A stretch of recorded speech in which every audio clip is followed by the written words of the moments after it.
Okay, mute time. Yes, folks, it's Thursday. I'm Fred McMurray. It's 2 p.m. Pacific, which means this has to be, unless I've had an aneurysm.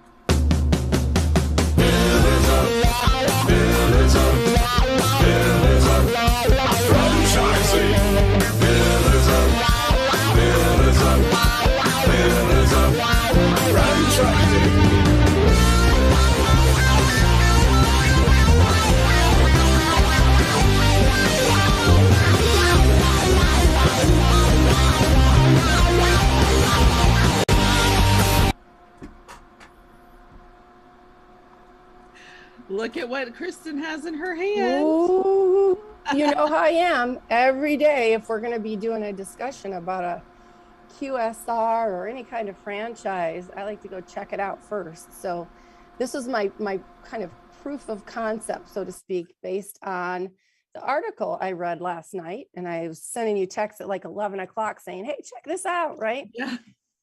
So what I found last night, and I, of course, some people would be reading Cosmopolitan at bedtime, and I read the nation's restaurant news. So that kind of tells you how exciting my life is.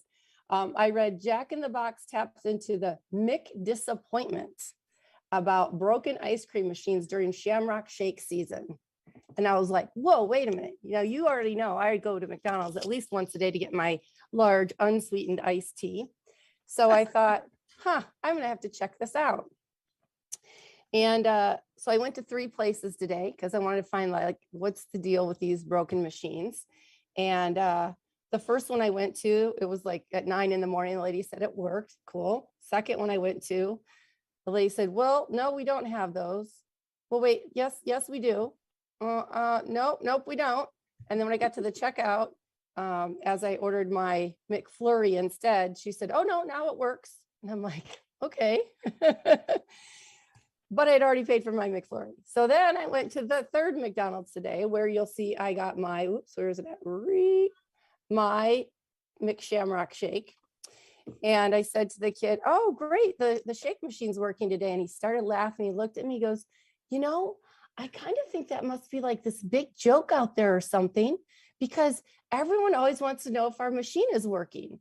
And I said, well, yeah, I think it's kind of known out there that the machines break down a lot. And he goes, well, and I got to give a shout out to the Roselle, Illinois McDonald's, because he said, I got to tell you, the one here just doesn't ever break down.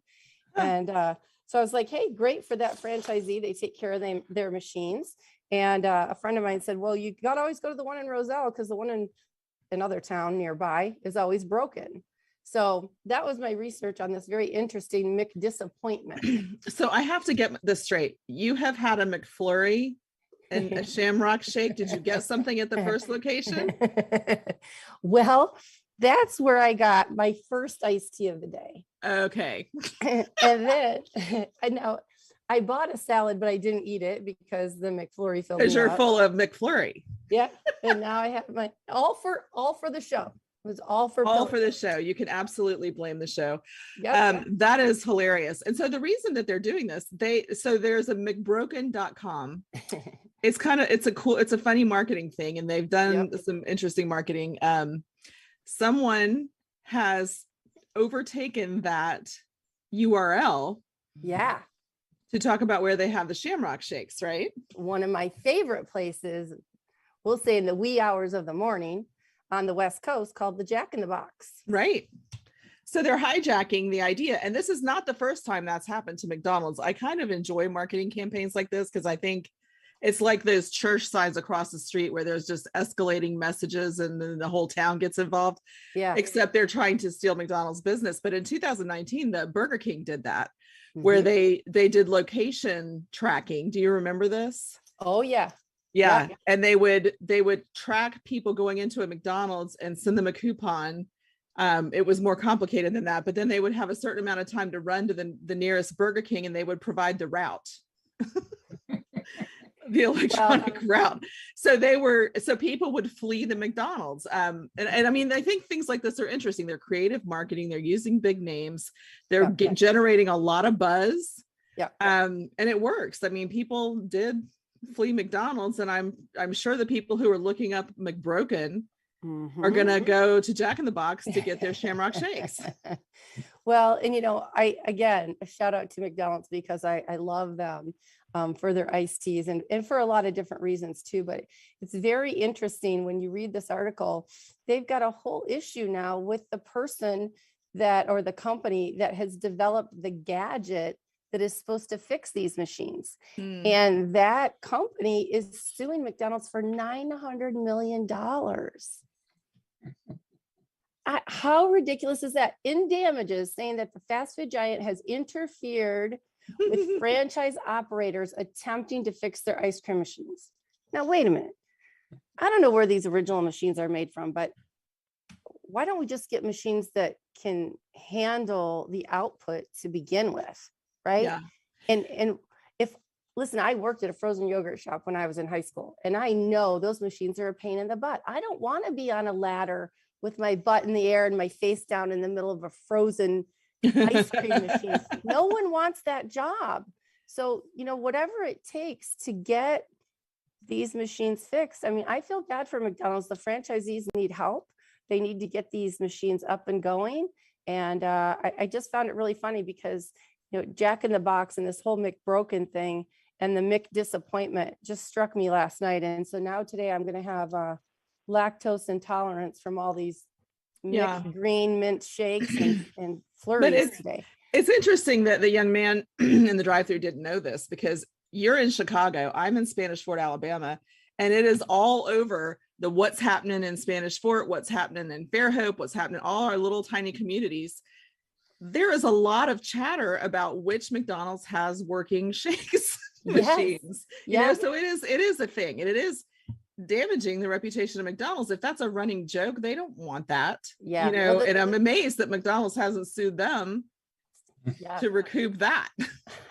I know. Oh, hell no.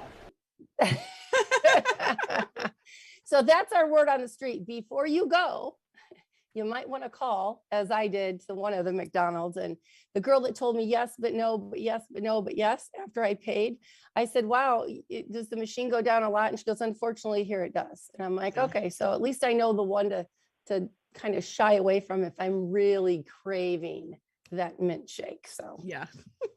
Because there you have it. That stuff all year, right? That's right. Don't be McDisappointed out there, folks. Make a call first. Whoa, suddenly I'm there. There you are. Hi, Ray. Well, we have a very interesting guest today. His name is Carlos Gomez, and Carlos is the manager contract compliance services auditor. That's a lot to say, huh? Yeah, I know.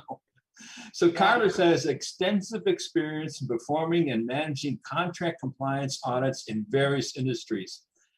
He has conducted engagements throughout the world, and his engagements have included intellectual property audits, royalty audits, profit participation distribution audits, merchandising revenue audits, software asset management audits, software end user license review, vendor audits, franchise compliance audits, which I guess that's where we fit in, construction audits, joint venture audits. His knowledge of licensing and franchising industry standards has aided clients in recovering lost revenue, royalties, and fees. His engagements have led to a significant return on investment and recovery of audit costs for his clients. Carlos's ability to engage his engagement in a professional and non-adversarial approach has led to higher cooperation from third parties in completing audits and settlements and discussions. Welcome to the show. That's a mouthful. Thank you, Ray. That's a lot. Now, luckily, when I met you, Carlos, we just talked about, we go out and we audit franchises for the franchisor. We make sure people are paying what they should pay, when they should pay it, how they should pay it, and the books look good. And I was like, oh, simple, right? So to me, it made sense. All that stuff Ray said sounds really complicated. And I know when I